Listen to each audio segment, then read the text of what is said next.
नमस्कार दोस्तों, मैं फिर से आपके साथ में एक शानदार वीडियो को लेके आया हूं। ये वीडियो जो है कम्युनिकेशन मास्टरी के ऊपर में है। दोस्तों, इस धरती के ऊपर में आप यदि सेल्स की दुनिया में काम करते हैं, नेटवर्क मार्केटिंग में काम करते हैं, डायरेक्ट सेलिंग इंडस्ट्री में काम करते हैं या किसी कंपनी में काम करते हैं एज ए सेल्स एग्जीक्यूटिव के दौरान, और आपको किसी न किसी व्यक्ति को अपने प्रोडक्ट के बारे में, अपने सर्विस के बारे में, अपने अपॉर्चुनिटी के बारे में, अपनी ओपिनियन, अपना राय कुछ भी देना होता है, और देने के बाद आप ऐसा समझते हो या आपको ऐसा समझना है कि वो समझ गया, तो कम्युनिकेशन का मतलब ही होता है कि यदि ये सामने वाला व्यक्ति आपका बात समझ गया तो समझना कि वो आपने सही कम्युनिकेशन किया। तो चलिए आज हम इस पर चर्चा करते हैं। और देखिए दोस्तों, दुनिया में बहुत सारे YouTube चैनल पे आपको कम्युनिकेशन के ऊपर लाखों वीडियो मिल सकता है, लेकिन ये जो वीडियो है ना, ये साइंटिफिक प्रोसेस के द्वारा मैं आपको बहुत ज्यादा स्टडी करने के बाद आपको दे रहा हूं। इसलिए इस वीडियो को शुरू से लेकर अंत तक देखिएगा, अपने टीम में दिखाइएगा और खुद आपको रिपीट मोड में देखिए 2 से 3 बार, क्योंकि अच्छी किताबें और अच्छे वीडियो और अच्छे इंसान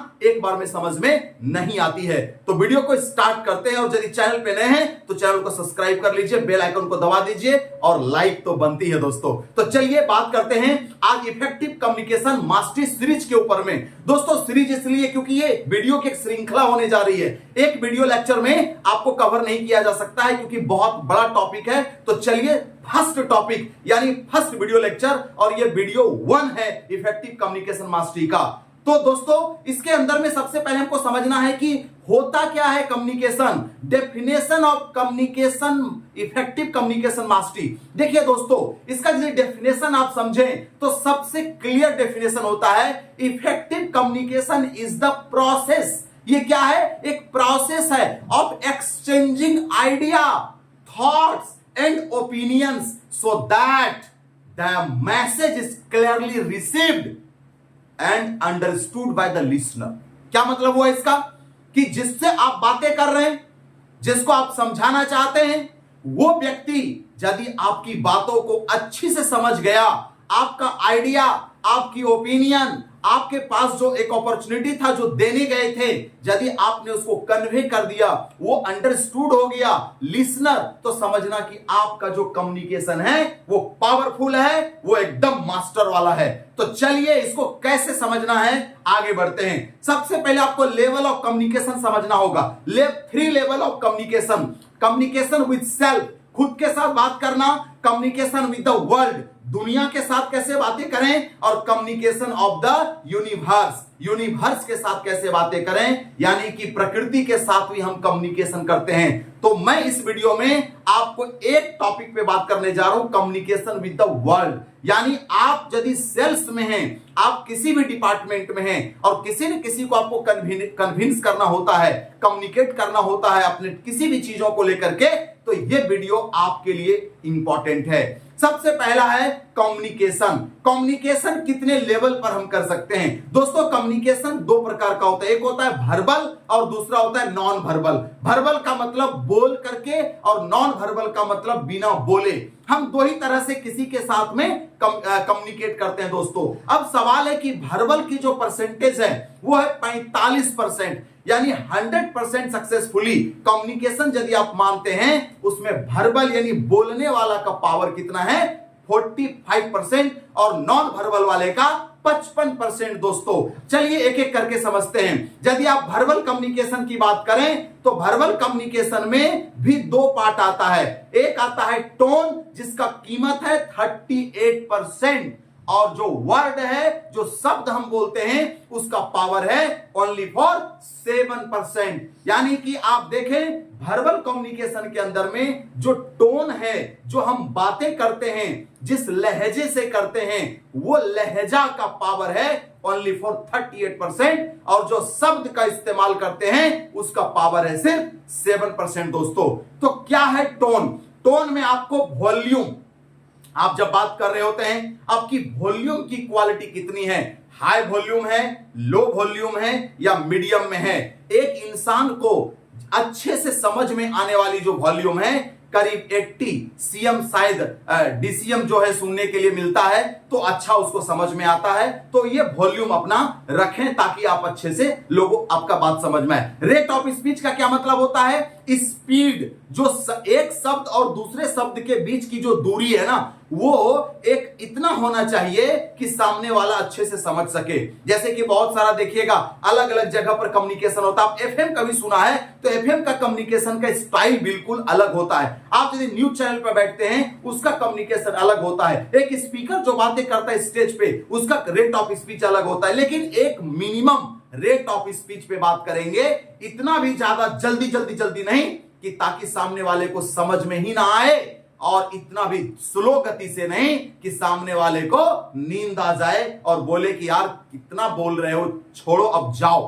तो दोस्तों आपको रेट ऑफ स्पीच पे भी ध्यान रखना पड़ेगा। और जो वर्ड बोलेंगे, क्लैरिटी ऑफ वर्ड, जो शब्दों का इस्तेमाल करेंगे बोलने के समय में, वो आपका क्लियर होना चाहिए। उसमें वॉइस में क्वालिटी होना चाहिए और वॉइस मॉड्यूलेशन होना चाहिए, यानी शब्दों में उतार चढ़ाव होना चाहिए। यह नहीं कि आप एक ही आवाज में बोलते चले जा रहे हो, कभी स्लो, कभी तेज, कभी हाई वॉल्यूम, कभी डाउन में। ये शब्दों के हिसाब से आप बोलें। कोई इमोशनल शब्द है तो मोटा आवाज में बोलें, आराम से बोलें। यदि कोई मोटिवेशनल वर्ड है तो उसमें थोड़ा वॉल्यूम डाल करके बोलें। या यदि कोई ऐसा सेंटेंस है जो लोगों को स्पीड से समझाना है तो उसमें थोड़ा सा आप स्पीड आगे पीछे कर सकते हैं, लेकिन टोन के ऊपर ध्यान देना जरूरी है। नेक्स्ट दोस्तों बात करना है वर्ड्स के ऊपर में। वर्ड्स को ऐसे बोले डिस्क्राइब करके कि यार समझ में आ जाए, दिल को कहे आहा बहुत अच्छा लगा। लैंग्वेज अच्छा होना चाहिए आपका। लैंग्वेज का मतलब क्या है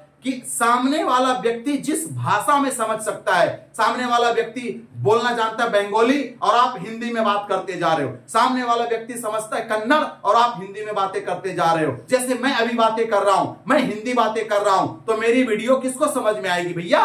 हिंदी सुनने वाले को, हिंदी समझने वाले को वीडियो समझ में आएगी। बंगाली सुनने वाले को वीडियो समझ में नहीं आएगी। यहां यदि वो बंगाली हिंदी समझता होगा तो भले उसको समझ में आएगी, वरना नहीं आएगी। उसके बाद में सीक्वेंस, ये क्या होता है? जब आप वर्ड बोल रहे हैं ना तो क्रमबद्ध तरीके से बोलें, सीक्वेंस में बोलें। ऐसा नहीं जैसे कि आप स्ट्रक्चर वाइज में बोलें, स्टेप 1, स्टेप 2, स्टेप 3, इस तरह से स्ट्रक्चर वाइज में। जैसे मेरी वीडियो आप देखते हैं तो मैं एकदम सीक्वेंस में स्ट्रक्चर वाइज में आपको बताता रहता हूं, तभी आपको अच्छा समझ में आती है। उसके बाद इमेज बिल्डिंग, आप शब्दों का ऐसा इस्तेमाल करें जिसमें कुछ तस्वीरें बन रही हो, जिसमें कुछ तस्वीरें बन रही हो। जैसे मैं आपको एक छोटी सी बातें बताता हूं। एक पार्क में मैं गया और वहां पर एक हाथी को देखा।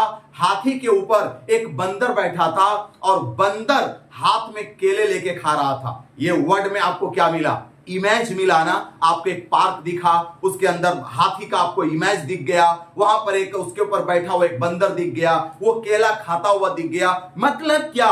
एक ऐसा शब्द का इस्तेमाल करें स्पीकिंग में जहां पर कि इमेजिनेशन हो सके और उसमें इमोशन तो बहुत इंपॉर्टेंट है। इमोशन जरूर हो उसमें, ताकि ज्यादा से ज्यादा इफेक्ट करे आपके लिसनर पर, आपके श्रोता पे, और उसको फील करा सके आप। तो दोस्तों ये वर्बल कम्युनिकेशन की बातें हुई। सेकंड क्या है? Non verbal. नॉन वर्बल की जब बातें की है जिसमें बोलना नहीं है, जिसमें बोलना नहीं है, तो क्या होगा इसमें? आप नॉन वर्बल कम्युनिकेशन के लिए अपना जो स्पाइन है आप स्ट्रैट में रहें। जब भी कभी बात करें किसी के सामने, अपना जो बैकबोन है उसको एकदम स्पाइनल कॉर्ड है उसको स्ट्रैट मुद्रा में रखें। इससे क्या होगा? दूसरा, शोल्डर स्ट्रैट रखें। जो शोल्डर है स्ट्रैट रखे बातें करें, झुका के बातें ना करें। नेक स्ट्रैट रखें, अपना गर्दन को स्ट्रैट होकर के बातें करें। देन फेशियल एक्सप्रेशन, ये जो चेहरे का एक्सप्रेशन है ना दोस्तों, ये बहुत कुछ बता देता है श्रोता को। जब आप एक अच्छे से स्माइल फेस में बात करते हैं तो मजा आ जाता है। और आई टू आई कांटेक्ट, ये जो आंखें हैं, ये आंखें किसी श्रोता के साथ में यदि कनेक्शन बना के बातें करेंगे तभी आपके बातों का उस पर इफेक्ट होगा। और सबसे ज्यादा 55% दोस्तों नॉन वर्बल कम्युनिकेशन का ही श्रोता पर इफेक्ट पड़ता है। और ये सारी चीजें जानने के बाद में एक और साइंटिफिक चीजें आपको जानना पड़ेगा। वो ये जानना पड़ेगा कि जब भी इस दुनिया में आप निकलोगे किसी के साथ बातचीत करने के लिए, तो आपको अलग अलग पर्सनालिटी से बात करना होगा और आपको जानना होगा पर्सनालिटी टाइप। उससे पहले आप हैंड मूवमेंट को समझ लें। जब आप बातें कर रहे हो तो हैंड मूवमेंट होना चाहिए आपका। तो टाइप्स ऑफ पर्सनालिटी क्या होता है? टाइप्स ऑफ पर्सनालिटी में सबसे पहली पर्सनालिटी होता है विजुअल पर्सनालिटी। मतलब क्या हुआ? ये पर्सनालिटी ऐसे होते हैं जब भी आप बोलोगे साउंड उसको समझ में नहीं आएगा, मगर यदि उस साउंड में, यदि उस शब्दों में चित्र बन जाए तो इसको मजा आ जाता है समझने में। तो जो विजुअल पर्सनालिटी के पीपल होंगे वो आपके साउंड से ज्यादा आपके शब्दों से कनेक्टेड करेंगे, ताकि शब्दों में यदि इमेज हो तो मान लीजिए मैंने कहा एक रेड कार, तो एक रेड कार बोलने का मतलब क्या हो गया, आपके दिमाग में एक इमेज, एक छवि बन गया एक लाल कार की। दोस्तों एक एप्पल, जैसे ही एप्पल मैंने एक शब्द बोला एप्पल और हाथों से मैंने किया एप्पल, ऐसा बॉडी लैंग्वेज से, तो आपको क्या लगा, एक एप्पल का तस्वीर बन गया। दोस्तों ये दुनिया के अंदर में आप जो टोन का इस्तेमाल करेंगे, वर्ड्स का इस्तेमाल करेंगे, उससे सबसे ज्यादा आपको जो है बॉडी लैंग्वेज का इस्तेमाल करना है, और उसके अंदर में आपका इमेजिनेशन और इमोशन। तो विजुअल पर्सनालिटी के लोग आपको इमेजिनेशन और इमोशन यदि रहता है तो वो आपसे जल्दी कनेक्ट हो जाएंगे और आपकी बातों को सुन करके उसको मजा आ जाएगा और उसको समझ में भी आ जाएगा। दूसरा जो पर्सनालिटी है वो है ऑडियो पर्सनालिटी। कुछ लोग होते हैं जो ऑडियो पर्सनालिटी के होते हैं, उसको शब्दों का चयन करने में बड़ा मजा आता है। आप जब बोल रहे होंगे वो आपकी बातों को सुनेगा, कान खोल करके सुनेगा और उससे उसमें साउंड की क्वालिटी को पता करेगा कि ये धीरे बोला, हाई वॉल्यूम में बोला, इसका बात करने का, इसका शब्दों को पिच करने का तरीका क्या है। ये ऑडियो पर्सनालिटी के लोग होते हैं। दोस्तों तीसरी जो पर्सनालिटी है वो है काइनेस्थेटिक पर्सनालिटी। ये तो बहुत मस्त इंसान होते हैं। ये जो काइनेस्थेटिक पर्सनालिटी होते हैं दोस्तों, ये लॉजिकल माइंड वाले होते हैं। ये जो है ना इमोशन और फीलिंग्स के साथ कनेक्ट होते हैं काइनेस्थेटिक पर्सनालिटी वाले। और चौथा एडी, उसको बोलते हैं ऑडियो और विजुअल पर्सनालिटी। ये जो पर्सनालिटी होते हैं ये बहुत खूबसूरत पर्सनालिटी होते हैं। ये क्या करते हैं, ये लॉजिकल माइंड ज्यादा लगाते हैं, जिसको कहते हैं ना बाल से खाल निकालना, ये वो पर्सनालिटी होते हैं। और ये हमेशा एनालिटिक चीजों को समझेंगे, यानी आप जब डेटा,